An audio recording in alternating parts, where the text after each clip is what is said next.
Solo Leveling Season 2, Episode 1, covering chapters from 46 to 51. Let's get this started. Starting right off from the beginning, the manhwa has a scene of Sung Jin-woo exiting the job change dungeon with his back showcasing his rippling muscles and everything. With his tattered up clothes, as you can see, his back muscles all developed. After that, everything else is pretty much the same as is in the anime, except for when he arrived at school. Quite a bit of content was cut out from that part.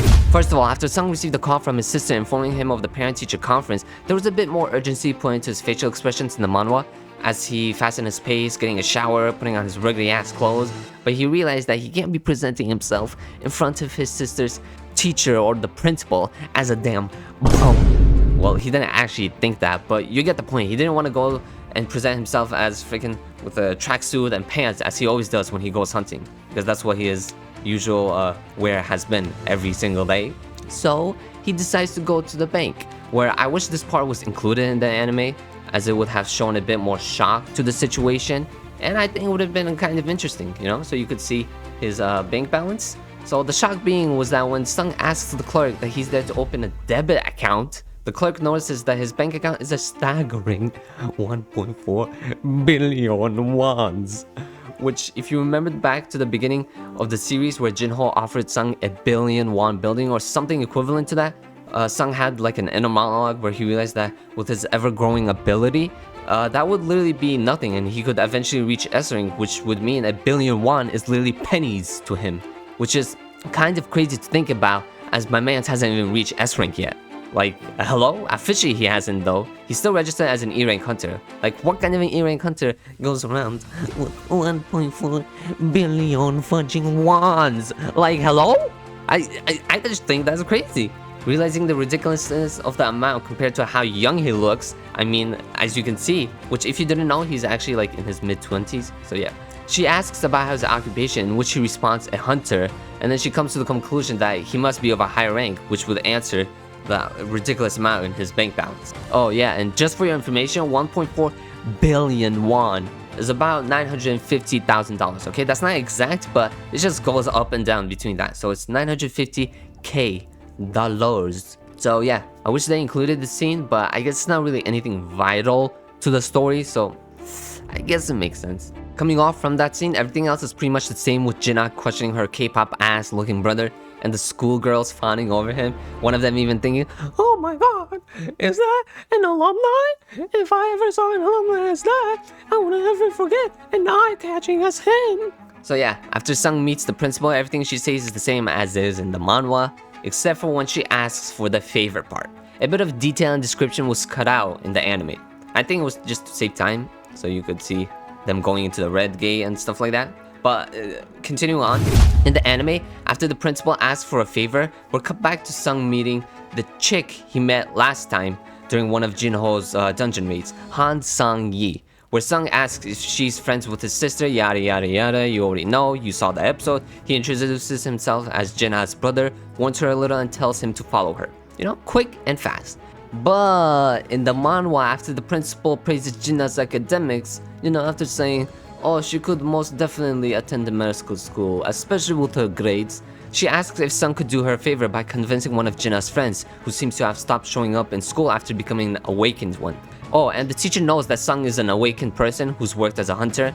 And a bit of a side note, it's not really anything important, but Sung has graduated from this very school. I don't know if it's the same principal that he had previously when he was attending school.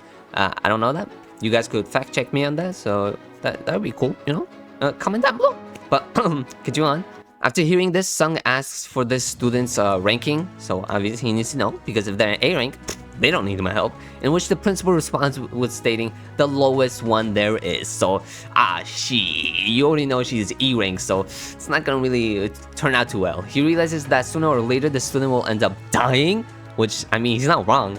After that, the principal shares the student's name and Sung remembers, and we're back to where the anime had a confrontation with Han Sang-yi, except this time, Sung is a lot more stern. Sung states that normal attacks don't have any effect on magical monsters, and that you always need to have a weapon on hand which is imbued with magical properties to deal any sort of damage, but as an E rank you won't even be able to profit enough to repeatedly buy a weapon that'll sooner or later get broken, as it's mostly in the garbage cheap range. I mean, come on, if you're an E rank, you're probably not making much money, and with your profit as an E rank, you could only buy like cheap ass weapons, and after that, even to buy it, you have to like save up like multiple weeks or days, which is ridiculous because they'll just break after a few dungeon raids. So it's not really worth it, and that just leaves you with only your bare hands, which if you actually remember, this is very reminiscent of what Sung had to go through in the beginning of the series. So he's speaking from experience, where he always had to use his body as the first weapon he ever got. Immediately was broken after a few runs in a dungeon, even though it took him multiple days or weeks of his savings to be able to purchase, leaving him with only his body, as he realized he won't be able to profit enough to pay the bills, eat, and for his mother's medical expenses, even with the association's insurance. So he realized, oh man, I guess I just gotta go with my hands and hopefully I don't die. So yeah. He then tells her that the amount of money she made during their little raid was just an exception and that it's not gonna be a regular on the basis. Hearing his lecture, Han Sang-yi annoyingly asks Sung to stop persuading her from attending school again, as she's now a full-fledged hunter, or huntress should I say, and that he's also an E-rank bum. She didn't say bum, but you know, she just said he's also an E-rank, so he kinda sounds hypocritical. But he's actually speaking from experience, man. So he has no business in whatever she does. Oh boy, little does she know the Giga Chad of an E-ranker he is. She's about to find out though. I mean, you guys saw the kind of man he is when they enter the Red Gate. Hearing her response, Sung thinks back to how stubborn he must have been, as she reminds him of his weak-ass days back when he was the world's weakest-ass hunter. Sung responds back that he's not here to persuade her, but instead turn her into an excellent hunter, which is completely different from what he actually did. But yeah, as you can see, quite a bit of detailed interaction was cut out from both Han Sang-yi's and the principal's interactions from the anime. Moving on from this moment, the interaction between the A-Rank Hunter Association guy and the S-Rank Hunter Hwang Dong-soo in the airport was pretty similar, except in the manhwa, Hwang Dong-soo disrespects the Hunter Association chairman by stating rather than working for his old fudging ass, he would rather cripple him and leave him in a state where he could only live, being dependent on his subordinates. After that, there was a moment where two random NPCs were like crossing by, which I don't know why they didn't add that in the anime. It would have been pretty cool. So basically they were just crossing by and they were like, oh man, isn't just me, but it's getting pretty suffocating to breathe around here. I don't know, the air's pretty tight here. It's hard to breathe, it's suffocating, you know? And this just adds a bit more scare or strength to how powerful this S-Rank Hunter is, as his aura is literally pressuring enough to where regular ass civilians could feel it, you know? And this wasn't added in the anime, but Hwang Dong-soo even gives him a proposition to join the scavenger guild he's in, which if you didn't know, he's betrayed his home country Korea to join a guild that is in America, which was stated by his older brother back when we were in this cave with the spider and they tried to scam Sung Jin-woo, where he found like a cave filled with crystal stones or mana stones, whatever stones they were. We then have an inner monologue of the Surveillance Association guy who explains to the audience that even though they knew Hwang Dong-soo, the older brother that got chopped by Sung Jin-woo, was a heinous murderer, they couldn't really do anything about it as his younger brother was an S rank. So this just goes to inform the readers just how much of a scumbag the two brothers really are. I mean, if you couldn't tell by the attitudes, or you know, just in case you couldn't tell. I mean, I wouldn't have figured it out. But sarcasm aside, now after this, the whole conversation with Choi and Go Gun-hee, the association chairman, that's who he is, discussing the findings of an winged ant where they found, was never included in the manhwa, so this might just be part of the novel, or it could be an anime only scene. I don't know, as I have never read the novel. But for any soul leveling readers out there, feel free to comment down below if this was included in the novel or if it was just an anime original, you know? I'd like to know. Following this scene, the event with introducing Kim Cho, the A-Rank Hunter, and the other hunters are pretty much the exact same, except the only difference being the hunter count, which is 14 in the manhwa, but 12 in the anime. That's including Sung Jin-woo and Han Sang-yi. I would like to point out that in both cases, the manhwa and the anime, Sung was worried with a large party like the one he was in. It would defy the point of Han Sang-yi realizing how dangerous a dungeon could be if it's cleared too quickly, which, you know, if it makes sense. But in the case of the manhwa, Sung comes up with the second conclusion, that if she sees the difference between herself and the other hunters, she'll realize how useless she is, therefore prompting her to think twice on becoming a hunter. So, I mean, I don't know what the F this man was smoking when he said, I'll turn you to an excellent hunter. He's just trying to traumatize her and be like, you're dog shit, alright? So you ain't be able to do anything. And I mean, come on, What is her E-rank heaven ass gonna do? Does she also have a missing father with a comatose mother? Because if she doesn't, why in the hell would you want to go fight monsters full of danger when you're just a bit stronger than the normal civilian? Your strength is like of a bodybuilder's. Like, what are you doing? Like, I can't imagine you're like staying at your home or peaceful or going to school, and then you're like, you know what? I want to go fight monsters and potentially die, you know? Because I'm an awakened huntress, you know? And because I made couple hundreds of wands, millions of wands when I was in that raid. So I know I make a lot of money. No, you don't, right? Search it up, how much you make. E-rank hunter average. Average deaths once every day, you know, something like that. This is not accurate, right? I'm just ranting on. But continuing on, the event with Sung resisting the red gate in the manhwa, there was a heavy emphasis on the danger that Sung could be in or was in, as well as the buildup of worry and mystery he felt when he entered the dungeon, which was expressed a lot more when compared to the anime, especially Sung's face. Like the facial expressions, oh my god, the manhwa like far surpasses the anime, okay? Like when he was calling out Mr. An to immediately contact the strike squad, and as he was shouting, you could see in the manhwa him disappearing into the gate as his hands is wide open, like he's waiting for someone to like grab him and pull him out, you know, to help him. You know, I just feel like the manhwa put a much better emphasis on the danger of a red gate than it did in the anime. After this, the manhwa has another scene with the association dude carrying Hwang Dang-soo in his Mercedes, which was not added in the anime, which if they did, I think would have added more like emphasis on his character and how much of a scumbag of a piece of dog shit he is. Well, anyways, when he was in the Mercedes, the association dude states how it's not enough for an S-rank such as himself, you know, because apparently a Mercedes is not good enough to ride in with an S-rank, especially an S-rank, you know. In which Hwang Dang-soo agrees, stating it would be better for him to run than stay in a slow-ass car such as this one, even though my man's is going at a speed of 100 miles per hour. Like, for your information, the fastest man on earth, Usain Bolt, only ran at a measly speed of 27.8 miles, rounded up 28 miles per hour. So you can imagine that this man would just be blitzing the highway and destroying all of traffic, you know? You're just gonna be having multiple casualties. After that response, we're showing a little more of the disgusting character that this S-rank hunter truly is, if you couldn't tell from his attitude alone. He inquires about his brother's death, you know? He's like, what happened to my brother? And the association dude responds that they made a private burial for him, and if he's interested to visit, he could bring him right there. But Dong-soo almost annoyingly answers back, I don't care about the dead, I only care about the scraps they left behind, as he cracks his knuckles, revealing his disgusting ass nature. I mean, you could already tell the author is making this guy turn out to become an absolute scumbag, which he's doing a pretty good job, if you ask me. Then also stirringly orders the association dude that whatever happens inside the dungeon stays in the dungeon, and that whatever law applies to the outside world cannot be applied inside there, and that whether he wants to torture, bury them, or kill them is his choice, and he has no right to meddle in his affairs. In which case, the association dude just responds with, yes sir. Which is crazy. I mean, it might not be as crazy as I think from the amount of scumbaggery I've seen from over the many manhwas I've read. Plus, I'm pretty sure in the real world, like, higher echelons do commit such atrocities. But for a regular ass civilian like myself, if you imagine yourself in a similar IRL position, it's pretty wild. Imagine your friend saying, hey yo, don't mind me, I'm just gonna kill this dude. What? Hello? After this, everything leading up to Sung saving Han Sung-yi is the same as it was in the manhwa.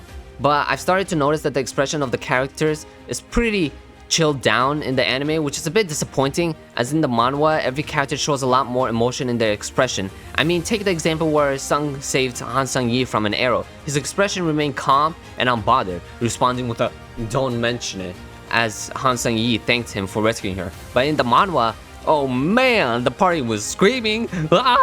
Sung was also shooketh and heavily surprised when he saved Han Sung-yi from an arrow. As you can see in his facial expression, you can tell that the arrow was a sudden ambush. Like, you're like, what the fuck? But in the anime, bruh, he just like hugging her and just remains calm. He's like, yes, don't worry, your knight in shining armor is here. Like, hello? Can we have emotion shown? Are you dead inside? Like, what is going on? And the manhwa, after he saved her, he proceeds to move in front of her, like the goddamn Giga Chad he is. Everything else in the introduction of the Ice Elves is left similar, if not the same. But here's another expression difference between the Ice Elves or Ice Slayers shown in the manhwa and anime. See what I mean? Like, come on now, you could tell. Now, continuing on with this pace, unlike the anime which continued on in the red dungeon place, the manhwa cuts back to the real world where the S-rank hunter Baek Yoon-ho examines the gate, realizing that the gate in front of him is at the very least B rank, if not A rank, if we're unlucky, you know? We then get a bit more info on red gates and a bit more info later on in the video, which I'll explain. Where once a gate turns into a red one, it stops emitting mana waves, so it becomes impossible to accurately measure the gate, so you can't tell if it's S rank, B rank, A rank, C rank, E rank, you know? This is probably why even the S rank hunter Baek Yoon-ho couldn't accurately measure the rank of this gate, which is why he estimated it could be B or A rank. I don't know how, but don't question me, I ain't no S rank. He then calculates the chances of the hunters coming out alive, ruling out like the possibility of it being an S rank gate, because that would just put the whole ass country in a state of emergency. Which, if you didn't know, the only S rank gate that they have was in Jeju Island, and you will realize sooner or later. Well, that's all I gotta say. Which actually, when I come to think about it, why didn't they say that? Like, if it was an S rank gate, then it would put the whole country in a state of emergency, and I feel like that would put more like presence on the red gate, like how dangerous it could be. But they just left it out of the anime. I'm confusion, but I guess it was to save time. I don't know. Maybe they'll explain it more in the next episode. But if they do, the events are a bit cut out because this happened before Hwang Dong-soo arrived. But in the anime, Hwang Dong-soo already arrived, and they still haven't explained that. So, yikes. We then also get like a clear requirement on dealing with both an A rank or B rank dungeon, as if this was a game. Like, yes, you need to be level 80 to enter this, but here's the example. If it's a B rank gate, then it will require at least 3 or more A rank hunters. And in the current rate, they only have 1 A rank and 7 B rank hunters, based on the manhwa. For the anime, it was only 5 B ranks, so it was kind of a cut down. But if it's an A rank gate, then it'll require 1 or more S ranks or 10 A rank hunters. With this, Baek Yoon-ho already estimates that if it's an A rank gate, then everyone's pretty much already fudged up in there. You know, it's game over. But if it's 1 rank lower, then they might just have a chance, you know, just a little bit of a chance. About a few B or maybe 1 A rank hunter might survive, and that's just a chance, if you will, you know, just a teensy chance. But they're not accounting for Sung Jin-woo though, and they're about to find out. Now, after this whole ass calculated of danger and casualty estimate, Mr. Ant states that there is 1 hunter that is occupying their raid, you know? Here it comes, the mention of Sung Jin-woo, the Giga Chad, who isn't signed up with their guild yet. This surprises the S-ranked hunter chairman, who with a shocked ass face replies, "Hey hunter, you've had your eyes on!" Which goes to show the influence Mr. Han has on the guild, as even the chairman is surprised, giving us the idea that he's probably a hard person to impress in the hunter role. Getting all hyped up because your trusted subordinate just said he had his eyes on something and he's very hard to please. He asked him, like, what rank he is. B rank? Nah. A rank? Nah. S rank? We have an S rank in our recruit? Nah. What? But disappointingly, yep, Mr. An replies with the E rank. And you're just imagine the chairman's face is like, someone you've had your eyes. B rank? No. A rank? Nah, man. S rank? Holy... Nah. What? What is it? E rank, my man. He'll just be like, man, get your fired ass out of here. But no, on the real though, like, I can't imagine the dumbfounded look on the chairman's face as like realizing the dire situation like his members are in the red gate, that he thinks a hero could be in his party but regrettably finds out that a bum ass E rank is in there.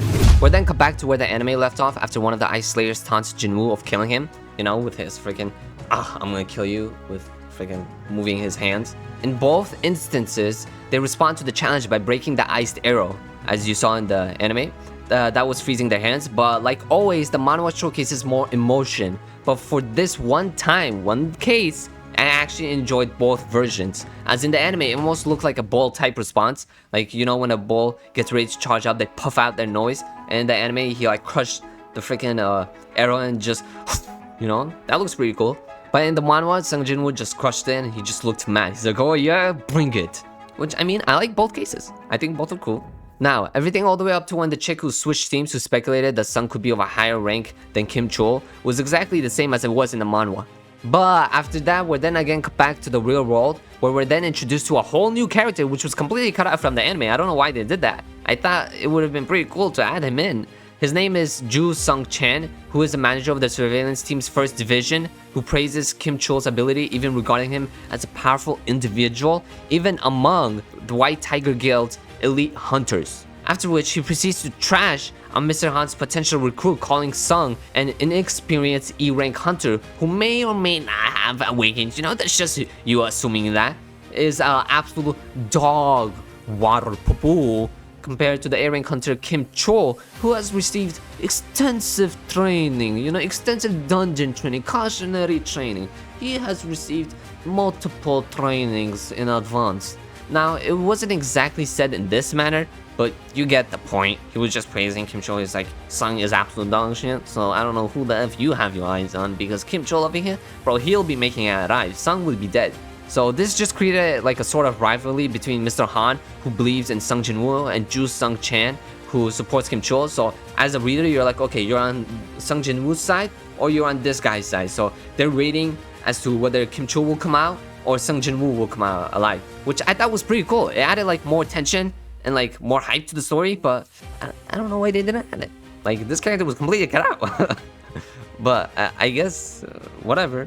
I mean, you don't see this man again in the future, which, I mean, I don't think it's really a spoiler. I mean, who gives a crap about this character? And after this, the comparison between the anime to the manhwa of when Hwang Dong-soo arrived is completely different, especially in the atmosphere that they created. In the anime, when Hwang Dong-soo arrives, Baek Yoon-ho is surprised, you know, the chairman of the White Tiger Guild, and sternly questions why he's in his turf. Dong-soo then talks about Sung probably dying. The association die counts Sung as lucky, and him being super lucky if he manages to get out. You know, you saw the episode. Now, when compared to the manhwa though, oh hell no! Just the way this man got out of the car is menacing. Like, you could tell with his posture expressing an arrogant ass look, with the chairman then getting angered and shook it, like in the facial expressions. Oh my god, bro, they do such a good job in the manhwa. And the nearby NPCs, you know, Mr. Han and this other guy that praises Kim Chol, sweating and quivering in their timbers, like you can really tell they're like, that's the infamous Hwang Dong-soo. Further on, to add on to it, his drippy ass shot of him lowering his glasses as he menacingly smiles at them, man, oh man, this alone has already created a more awe-worrying and awe-dropping atmosphere when compared to the anime. And oh brother, it doesn't end there though. In the anime, when Baek Yoon-ho questions why Hwang Dong-soo is in Korea, he doesn't give a straight answer, and he's like, "Don't mind your own business, I'm here based on my own affairs," and just keeps on yapping, you know? You saw that episode. But nah, man, the manhwa don't play. Right when Hwang Dong-soo doesn't answer his question, Baek Yoon-ho doesn't fudge around and immediately starts going midway into his Super Saiyan form, as he starts turning his hair white midway through, and which is a kind of a play on his guild's name, which is called the White Tiger Guild, and his hair turning white with his eyes resembling that of a cat, or I don't know, maybe a tiger. You get where I'm going there? Huh? But anyways, after that, the questioning of why Sung was in the raid is pretty much the same as in the manhwa. He's like, why is a E-rank ass hunter in your raid, you know? Like, why? And then the chairman is confused, like, who is this E-rank hunter? As it was in the anime as well. So it's pretty much similar, if not the same.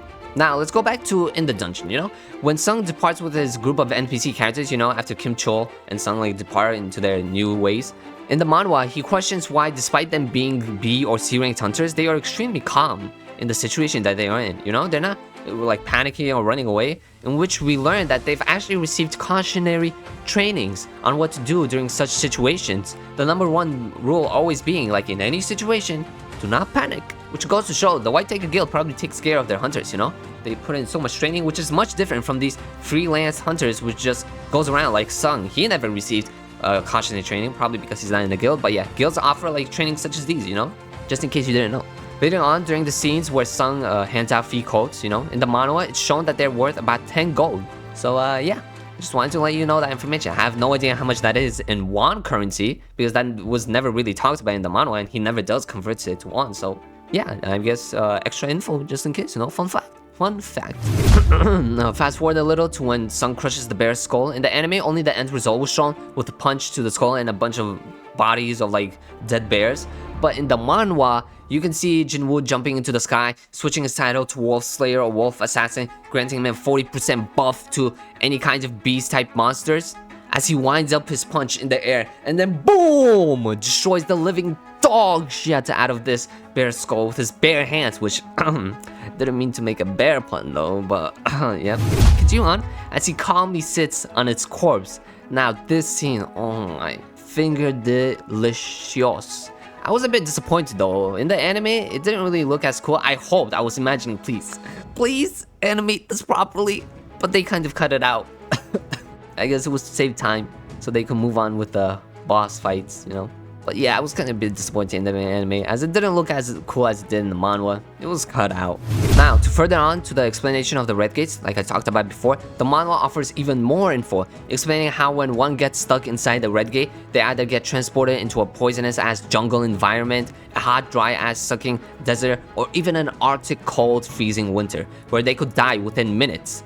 It basically states that when compared to a normal gate, which has like a normal ass cave looking environment, a red gate offers a more free-rolled approach, surroundings where you could go wherever the fudge you want. But at the same time, once you get stuck, there is no way out, unless you get lucky and a portal opens up or you defeat the boss. So yeah, you're just stuck there.